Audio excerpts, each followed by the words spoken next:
broadcast network, AFTERBUZZ TV. Over 20 million weekly downloads in over 150 countries, and your #1 source for after-show entertainment.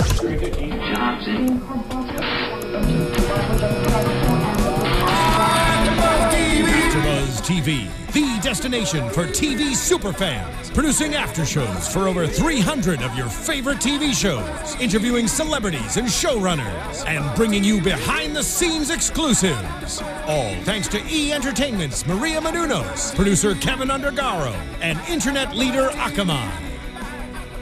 Now, let the buzz begin! Don't believe it, just watch. Hey! Welcome to the Biggest Loser finale. As you can see, we are having a party over here because it is finally over. It's crazy. I mean, how many episodes was it this year? Like 18? It was 20 million. Yeah, it was like a very long season, but a very great one. Yeah. Welcome to AfterBuzz TV. I'm your host, Fallon Mercedes. You can find me online at fitwithfallon.com and at fitwithfallon on Twitter and Instagram. And my favorite co-host. Yes, it's Morgan Martin. And of course, you can find me on Instagram and Twitter at ms_Morgan Martin. I can't help but keep moving. I know. This is my jam.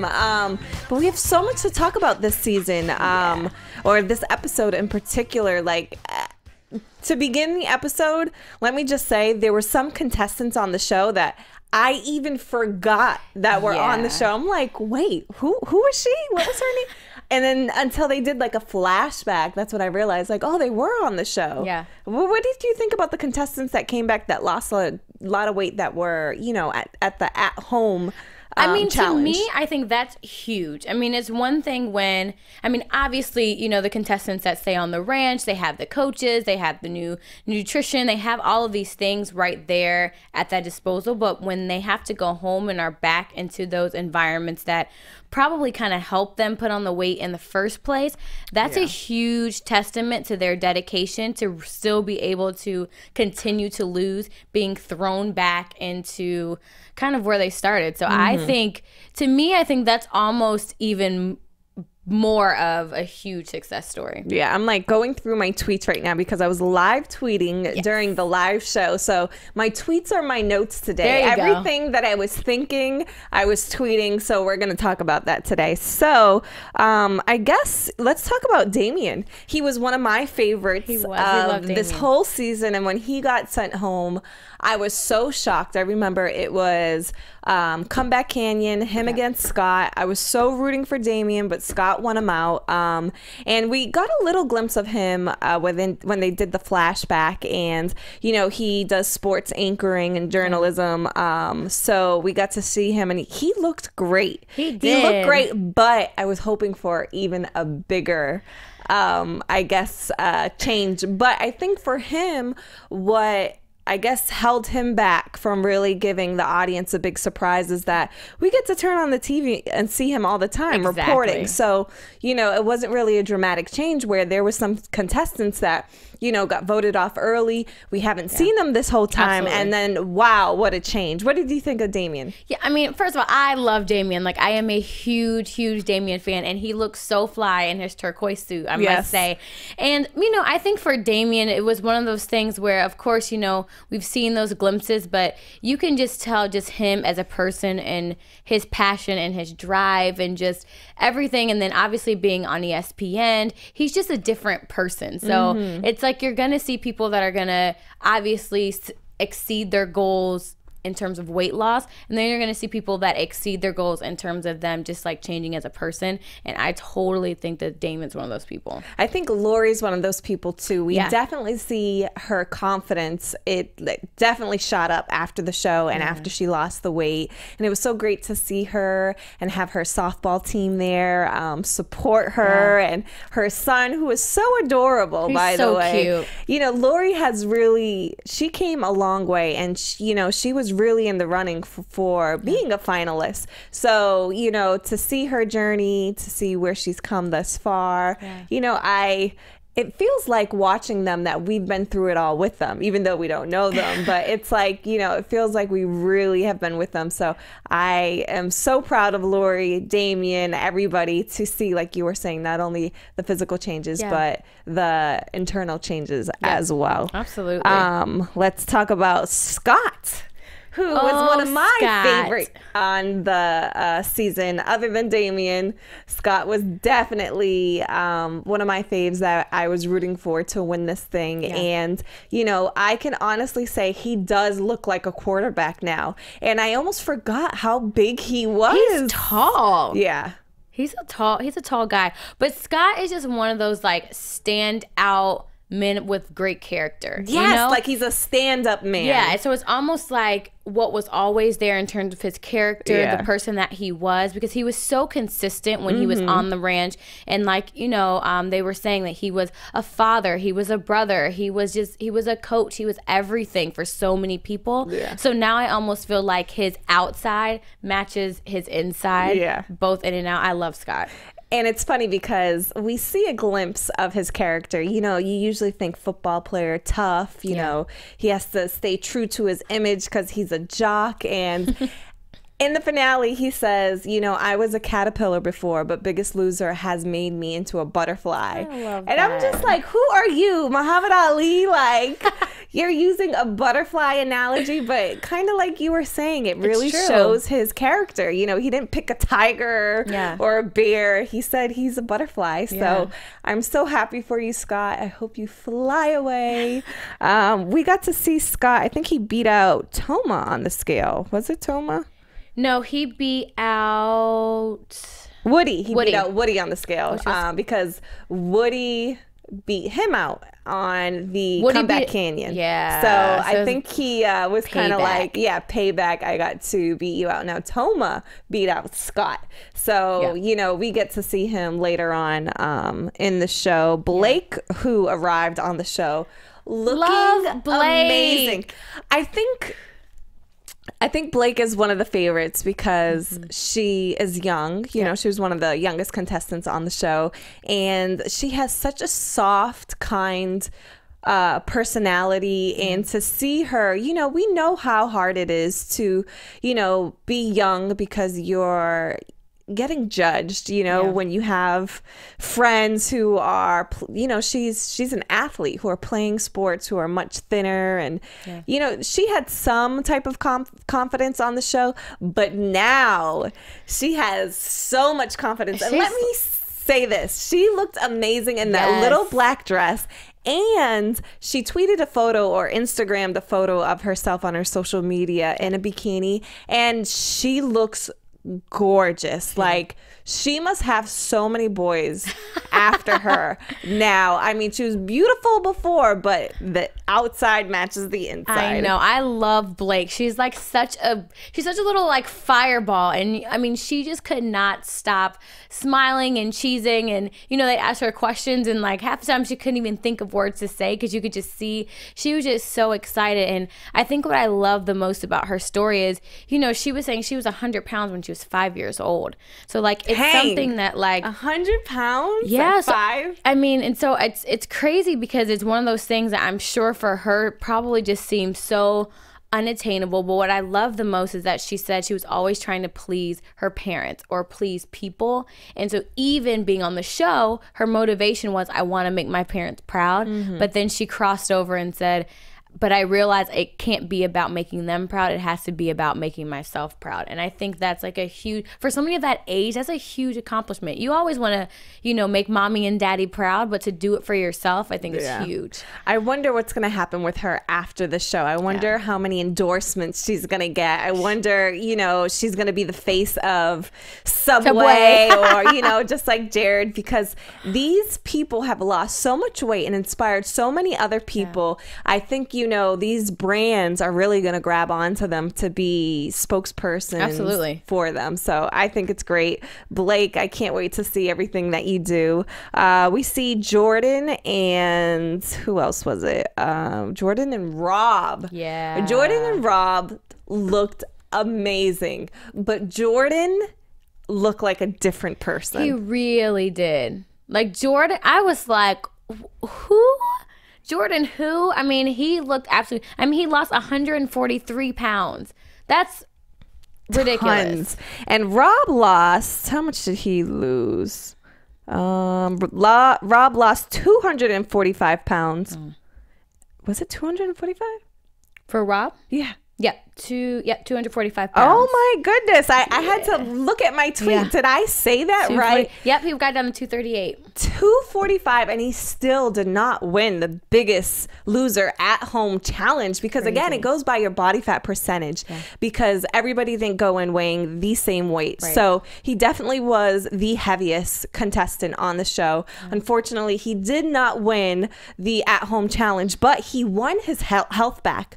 You know, the doctor for the show had to grab the mic and just say, hey, you know, you're the winner to me because he, for his health, he did so much. He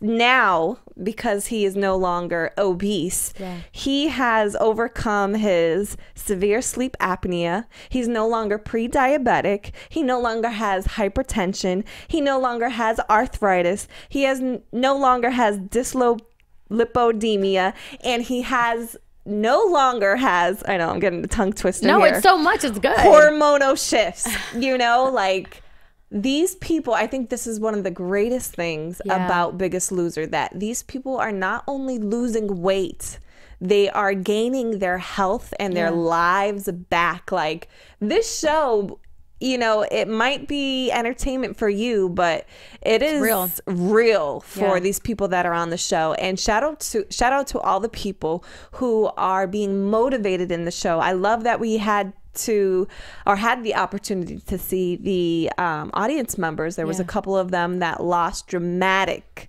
amounts of weight. Yes. And I was just like, this is amazing. This show, it's just very inspiring. I think this is what TV should be about, you know, not throwing bottles and fighting, and like entertainment should be using the platform of television to not only entertain, but to inspire and motivate and push the world into a positive place. Yeah. And I think, you know, Rob and the doctor early in the beginning of the season had kind of gotten into it, but I think because part of it is when you are faced with the reality of where you are in life. I mean, literally, he basically told him, like, you may not make it past 5 years if this is the way that you are going to continue to live your life. And it sounds harsh, but sometimes we make, I think, weight and health and whatever, we take it so lightly, like, oh yeah, let's lose some pounds, let's get a six-pack, but it's so much more than that. And until somebody sometimes has to literally sit you down and be like, literally, it's a matter of life and death, which one are you going to choose? And I think that was hard for Rob to accept then, but I think the Rob now is light years different than the way he was before. Yes, I agree. So the Biggest Loser at Home winner was Jordan. He got to win the $100,000 for him and his newborn baby, which was at the finale. Cute. So cute. Yes. I can use $100 grand right now. That would be amazing. But shout out to Jordan. You know, I didn't think he was a real in the runner position to win it, so that was great for him. I really thought it was going to be Blake. She looked amazing. I did too. But Rob. But when I saw Jordan, I was like, well, when I saw him, but you know, along the season, like completely. Last episode, if I was to guess the Biggest at Home challenge winner, it would have been Blake or Toma or somebody else. I mean, not Toma, Woody, because Toma is one of the finalists. Yes. So I don't want to jump into the finalists just yet. I feel like we're going through this so quick. Let's see. What else did we talk about today? So Jen, let's talk about the new trainers. Jen. She is gorgeous, but, you know, she just knows what to say. Like, even in the opening of the finale, she just speaks from the heart, and I think she really solidified her spot on the show this season. You know, we miss Jillian, but Jen has our hearts. What do you think of Jen? I love Jen. I love Jen because you can tell how deeply invested she is in every single person that she coached. I mean, when it got down to the final two, I mean, obviously having Toma and Sonia, it was emotional for her to even speak about, because you can tell for her it wasn't just about, hey, I'm on the show, obviously I have to do a good job, but she was so invested in every single one of them. So you have this tie between she's strong and she's passionate and she's a fighter, so she's not going to back down to you. She's going to push you, but she also has that compassion. She's a gladiator. I mean, she's a gladiator, for crying out loud. But at the same time, she has this ability to just really empathize with them as well. So that balance, I think, makes such an amazing trainer. And I think Jillian had those qualities. Jillian was a little more pushy, so some people weren't really feeling her as much. Either you loved her or you hated her. Yeah, I agree. But for Jen, I feel like she's a balance of both, but not too much on either side. So I think everybody... I haven't heard anything bad about her. I haven't heard anybody say... And she looks fabulous. I know. It's hard not to, it's hard to hate on a woman who has an amazing body that you are striving for. Now, Jesse.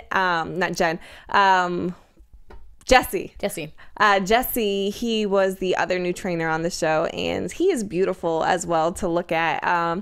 The finale, I mean, I liked him, but again, he really hasn't won me over, but I don't dislike him. No. I think he's still just trying to find his way. Yeah, a little bit. Yeah, I think Jen, she just got into it. She jumped in the deep end quick. Yeah, and Jesse's still kind of trying to swim out. He's not there yet, but maybe next season he will be. You guys out there, let us know what you are thinking of this finale so far, what we're talking about. What do you think of the new trainers? Do you think they ended the season with a bang?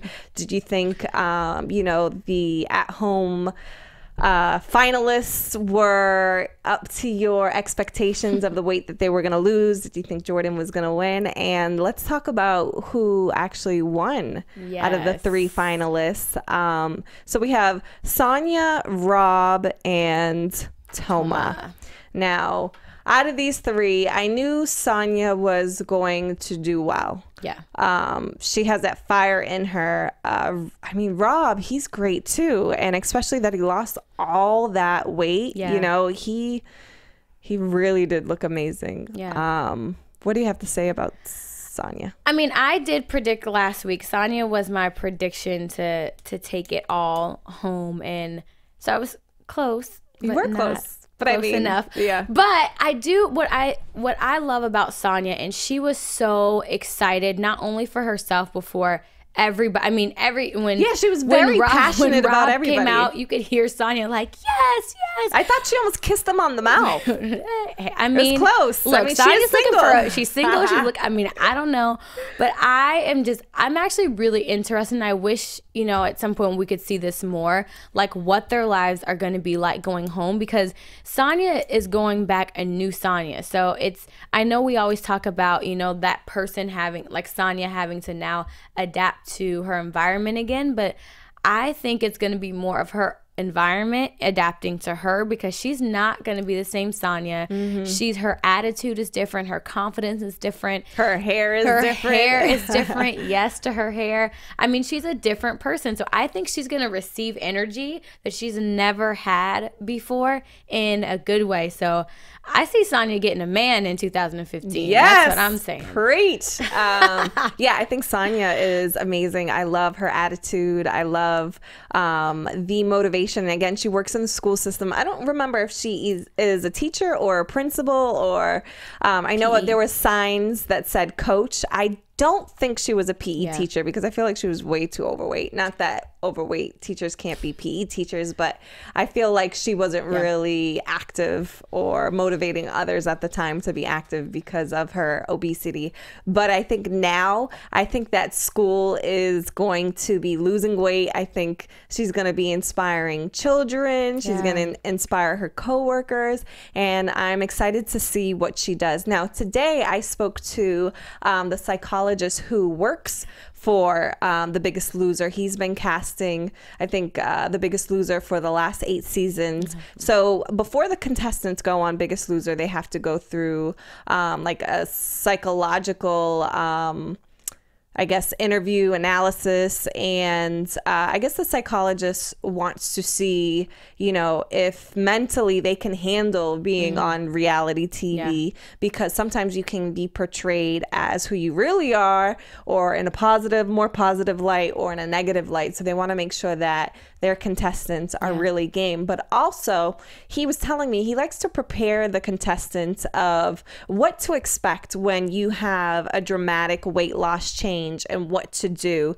And he was saying that, you know, a lot of these people, they'll get off the show and they'll go home and start, you know, going back to those same behaviors that led them to this place. He was saying, you know, he has all the contestants not only do food journals, but journaling their emotions, because a lot of them were eating through their emotions. Maybe they grew up in a home where they weren't allowed to have a voice and speak up. So they dealt with their feelings with eating, or they lost a loved one. In the case of Woody or Rob, you know, they didn't know how to handle their emotions, so they ate. So he suggested for all the contestants to start journaling, to join a weight loss group, like Weight Watchers, because there's power in numbers. And accountability. And accountability, yes. So I think it's great to get a trainer.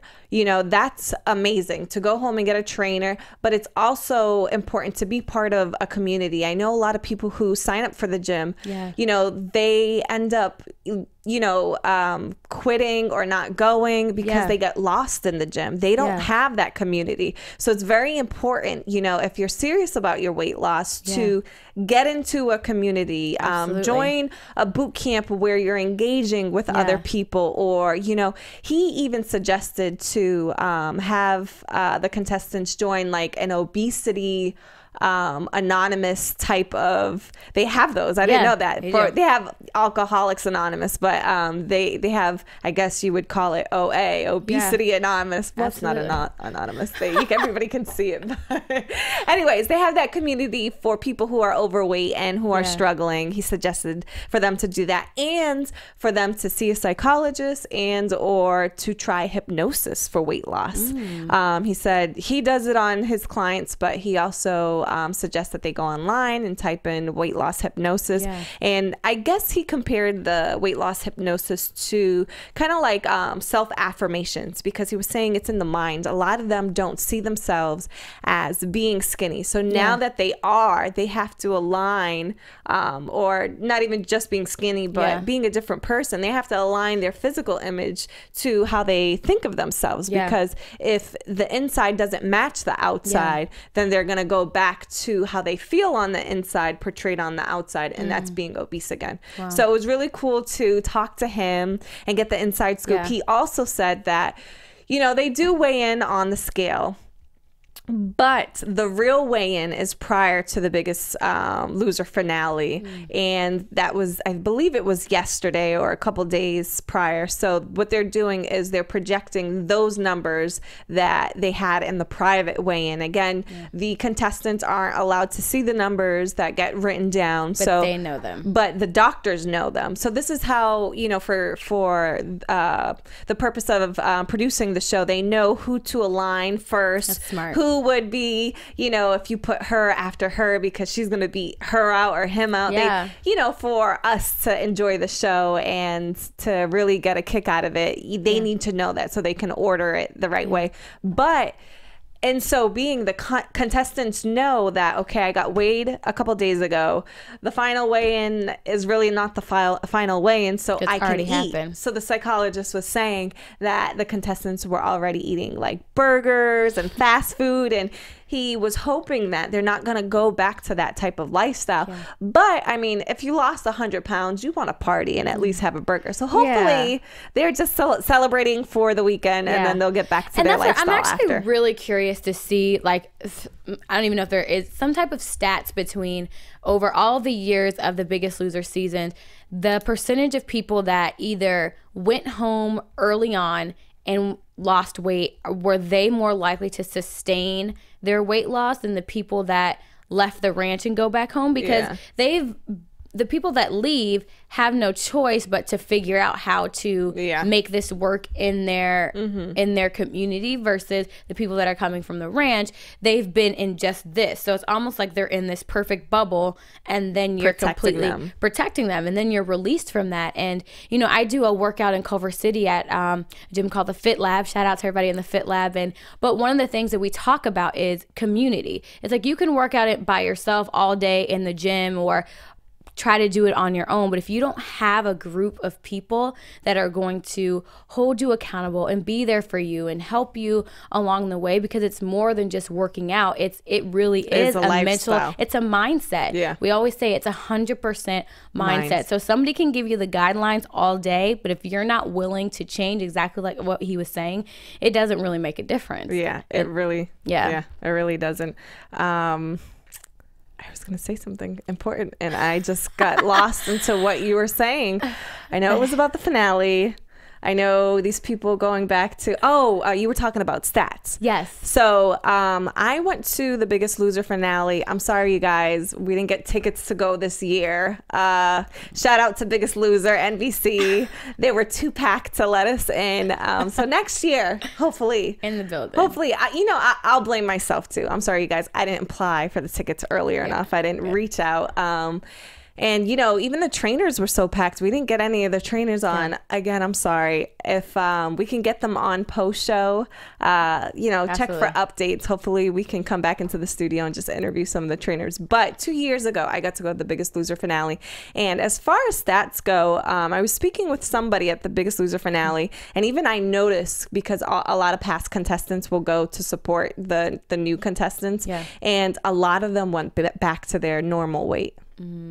So I don't know if, it really makes a difference if it was early on, they got kicked off the show, or later on. But I think it's a high percentage. I know that these people do put back on, if not some of the weight, all the weight. Like, I was looking at some of the contestants and I'm like, oh, wait, isn't that so-and-so? And you can tell some of them were ashamed. They're like, oh, yeah, I was here 5 years ago. And you look at them and you're like, oh, it's sad. Well, because that is so discouraging. I know, isn't it? That's Sean, our producer. He's amazing. Hey, Sean.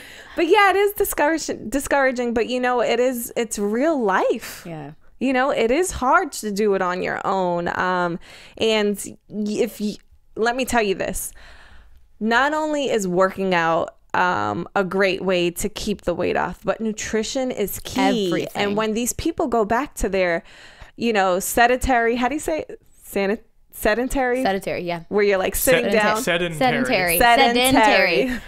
With an N. When these people go back to these sedentary there you jobs, go. Sedentary. They're sitting down all day. Then you're working long hours. You're eating all day. We were not created to do that. We were created to go out in the field and get our food and labor physically, and we're able to burn that food off. But when we're working, and we were made to work from sun up to sundown, not till 10 o'clock at night, completely. Having 12 to 14 hour days. That's not what our bodies were made for. So we're just eating more calories than we're exerting out. So, if you do not burn more calories than what you take in, if there's not a calorie deficit with your working out combined with your nutrition, you are not going to lose weight. And if you're not working out consistently because you're working all the time, or you don't have a babysitter or whatever it is, then you're not going to keep the weight off. Yeah, it's true. Absolutely. And I'm thinking, I always say it's a formula. It's like 80%, I almost say it's like 80% nutrition, 20% fitness. It's 100% of changing your mindset. So it's like you see people in the gym all the time, like killing it in the gym, but then you don't see any changes, but things aren't changing. Exactly. And it's because nutrition is so important. And I think that's one of the things that even on the show we saw little glimpses of it here and there, but I wonder how much they really make sure that they can set that up to be consistent, not just on the ranch, but when they're outside. And it's hard. I've been training for a couple years now, but I've realized, all my clients, the ones who see serious changes, who attack their fitness goals, their nutrition is on point. Absolutely. And, I realized that so much. I felt responsible for my clients, because I am their trainer. I feel like I need to educate them in that area. So I got certified in nutrition this week. Yeah. Woo! Let me tell you, it wasn't easy. Man, and I'll tell you this was so bad, but there was one night I just studied and studied and studied. I'm like, I have to get through this. Yeah. And, I studied for like 6 hours straight, and I ate a whole box of Oreo cookies. No! And I'm just like, how am I studying about nutrition and I'm binge eating on Oreo cookies? It doesn't make sense. But again, that's what people are doing. They're at work. They're working hard, trying to get, their projects done, or kids are in school, college students. The freshman 15 is real for a reason. Yeah. And I don't know if you know this, but your mind burns 20% more glycogen, which is sugar, than your muscles do. That's what you fuel off of. So you'll see a lot of athletes who carb load before like a long endurance event. It's because those carbs get turned into sugar in the body, and your muscles work off that sugar. So when you are constantly doing a lot of mental work, if you're studying for long hours, you're using up more sugar, so you become more hungry. So you're trying to get in as much sugar. So that's why your body is craving sugar. Instead of eating kale salads, you reach for the Oreo cookies because your body is sending out those signals. I'm hungry. I need the quickest way to get my glycogen levels back up to normal before they're depleted again. I'm sorry, I'm probably talking too crazy for you guys. We love it. School is fun. Yeah, exactly. So, especially if you are working a job where you're not active, if you don't have, an active lifestyle, if you're a student who's studying a lot, it's very important that your nutrition is on point. Absolutely. I completely agree. All right, so let's talk about the winner. Woo woo! All right, so Toma gets on the scale, and his numbers were, he needed 70 pounds to lose, to beat out Sonia. He was 336. Yeah. He then, for the final weigh-in, dun, dun, dun, was 165 pounds for a total of 171 pounds lost. He beat out Sonia by 2 pounds. 1 pound. And now we're gonna end our show. Yeah, and that was it. And that's it. Okay, wouldn't that be awkward if we did that? If we just stopped the show right there and just didn't talk to you guys? It was just like the confetti came up, and then the credits rolled, and then we moved on to the next episode. Like most finales or season finales, you talk to the winner, something, anything. I think NBC was short on time because it was live. I feel like, okay, they're running over to the next show, but we heard from almost all the contestants that were on the show. Why wouldn't we want to hear from Toma? Yeah. It felt so awkward. And, I feel like 2 pounds, I feel like it just felt a little off. I felt like not that the show is rigged, and I'm not saying that the producers rigged the show, but 2 pounds, by 2 pounds he won. It just seemed a little, I just didn't feel like it was real genuine. I know he really lost the weight, but by 2 pounds alone, I feel like the producers might have shaved some pounds off so that it could be such a close tie. So, when he does get interviewed, Toma, not this show, but when he does get interviewed on other shows, they could be like, wow, you lost by 2 pounds. But it It didn't seem sincere. You guys, let us know what you think. Did you feel like us? Was it awkward when the show ended? You know, it just went fade to black with confetti before it. Did you feel awkward that Toma didn't speak about his journey and weight loss? I mean, he spoke before, but we want to know how he feels as winner. Like when you watch Dancing with the Stars, absolutely, the confetti comes, you watch, you interview the winner, you know, Super Bowl, you interview the champions, you interview the coach. Like producers, I need you guys to make sure there's enough time allotted on the finale to interview the winner. It just felt very, I mean, this was such a long season and it was such a built up, and you get to this 2-hour finale and then it just end and not hear from Toma or see his family, just any of that. It just felt very just a bummer across the board. And it's like, I wish there would have been more, because I felt like we heard from everybody else but him, Toma, and that's who we would have wanted to hear. Not only that, I would have loved to hear the coaches share about him and about him as a person and his journey. Family. And maybe hear some things that we didn't learn or see, because obviously for television a lot of things get cut. So I will say it was disappointing.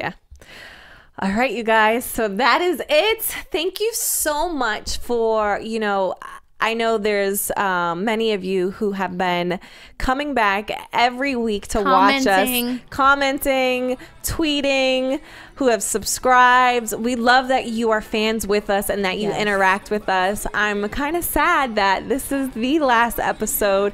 We'll have to wait till next time, next season, you know, to chime in again. But this was fun. I hope you guys are, you know, I guess inspired and motivated by this season. And again, you know, Morgan and I, we're both trainers, and you can reach out to us if you need to. I have a website called fitwithfallon.com.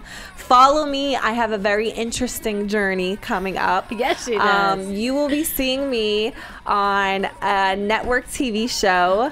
I can't say which one, but I will be training and doing some other stuff, and it's going to be a journey for myself. So hopefully, hopefully we'll have an after show for that show. It will probably be in like a year, because we have to film for a certain amount of months. But yeah, it's going to be a journey for myself, and I would love for you guys to kind of follow me through that. So I love you guys, and you know, just stay in touch, follow me, and again, online, fitwithfallon.com, at fitwithfallon on Twitter and Instagram. Where can they find you, Morgan? Absolutely. Thank you guys so much for tuning in, and of course, we are always here for any additional needs as well. You can find me again on Instagram and on Twitter at ms_Morgan Martin. You can also check me out at www.dancefitwalk.com. I'm gonna miss you guys. What am I gonna do Thursday nights now? All right, guys, we'll see you next season. Have a good one. From executive producers Maria Menounos, Kevin Undergaro, Phil Svitek, and the entire AfterBuzz TV staff, we would like to thank you for listening to the AfterBuzz TV network. To watch or listen to other after shows and post comments or questions, be sure to visit AfterBuzzTV.com. I'm Sir Richard Wentworth, and this has been a presentation of AfterBuzz TV. Buzz you later. The views expressed herein are those of the hosts only and do not necessarily reflect the views of AfterBuzz TV or its owners or principals.